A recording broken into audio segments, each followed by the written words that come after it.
What's up Sobat Gosman Midway? Karena kemarin konten Kota Saranjana kayaknya lagi hot banget ya, hari ini saya mau ngebahas tentang Kota Saranjana lagi. Nah, secara singkat saya jelaskan dulu, Kota Saranjana adalah salah satu kota gaib yang ada di Indonesia dan katanya sudah banyak banget orang yang tidak sengaja hadir di Kota Saranjana tersebut.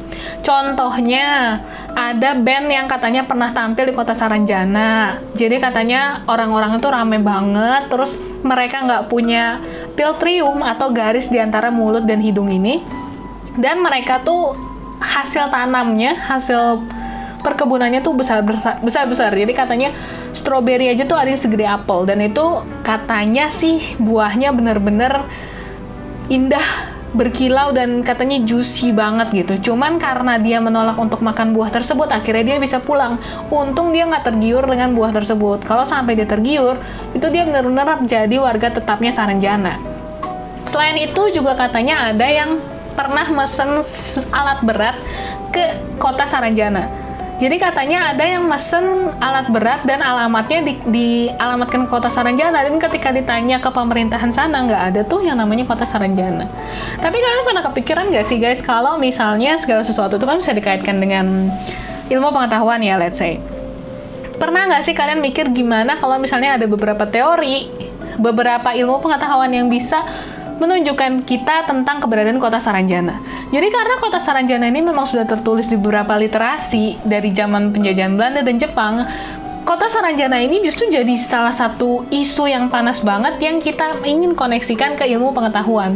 Gimana sih kalau sebenarnya Kota Saranjana itu memang ada, cuman tersembunyi?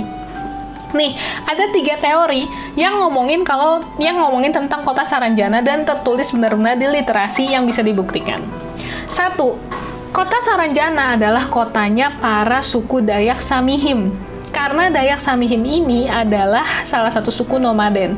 Nah, Dayak Samihim ini tadinya tinggal di daerah yang biasa, yang tidak tersembunyi, tapi karena diserang sama kerajaan Majapahit, akhirnya mereka terpecah-pecah.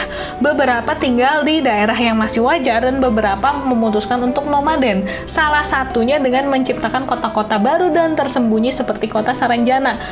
Nah, yang namanya Kota Saranjana ini sebenarnya juga bisa disebut dari salah satu seorang petinggi dari Dayak Samihim, namanya Samburanjana.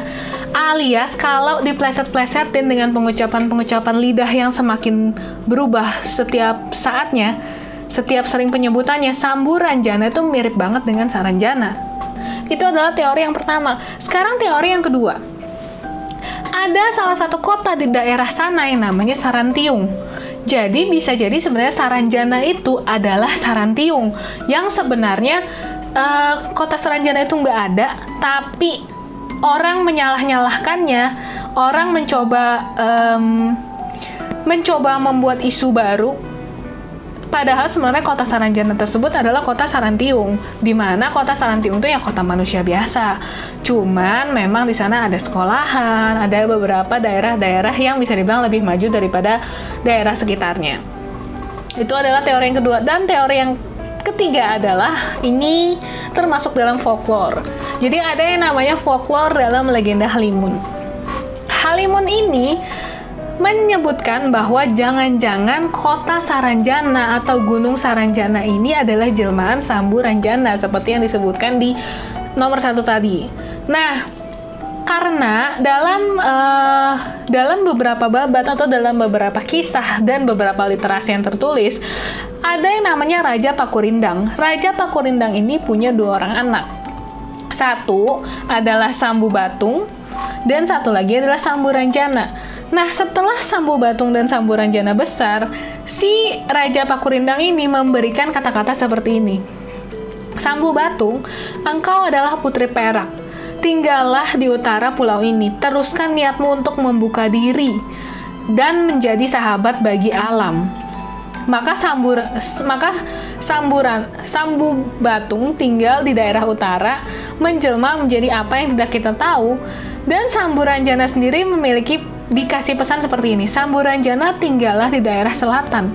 Lanjutkan niatanmu untuk menutup diri. Tapi kalian berdua, Sambubatung dan Samburanjana, sebagai seorang saudara harus tetap saling tolong-menolong. Disitulah disebutkan bahwa Gunung Saranjana atau Gunung Samburanjana sebenarnya adalah tempat tinggal dari Samburanjana dan para pengikutnya. Karena tempatnya memang tersembunyi sekali, maka disebut kota gaib.